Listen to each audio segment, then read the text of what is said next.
મિત્રો, આજે તો સુંદર ત્રિવેણી સંગમ રચાયો છે. વિજયાદશમી, ગાંધી જયંતિ અને લાલ બહાદુર શાસ્ત્રી જયંતિ. વિજયાદશમી એટલે કે અસત્ય પર સત્યનો વિજય અને ભક્તિ અને શક્તિનું પવિત્ર મિલન. આ વિજયાદશમી. મહાત્મા ગાંધી જયંતિ અને લાલ બહાદુર શાસ્ત્રી જયંતિની આપ સૌને હાર્દિક શુભકામનાઓ.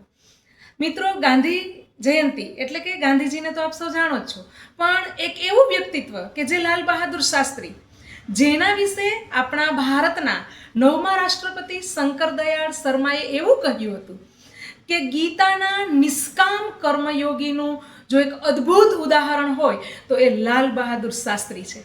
લાલ બહાદુર શાસ્ત્રી એ કર્મને જ ઈશ્વર માનતા. મારું કર્મ એ જ મારો ઈશ્વર છે એવું તેઓ માનતા. જેઓ ભારતના બીજા વડાપ્રધાન હતા.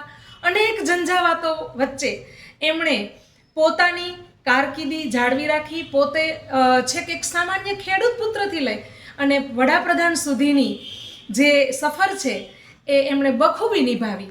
તો આવા કર્મને ઈશ્વર માનનારા લાલ બહાદુર શાસ્ત્રીને પણ આજે આપણે વંદન કરીએ અને ફરીને આપ સૌને દશેરા, ગાંધી જયંતિ, લાલ બહાદુર શાસ્ત્રી જયંતિની હાર્દિક શુભકામનાઓ.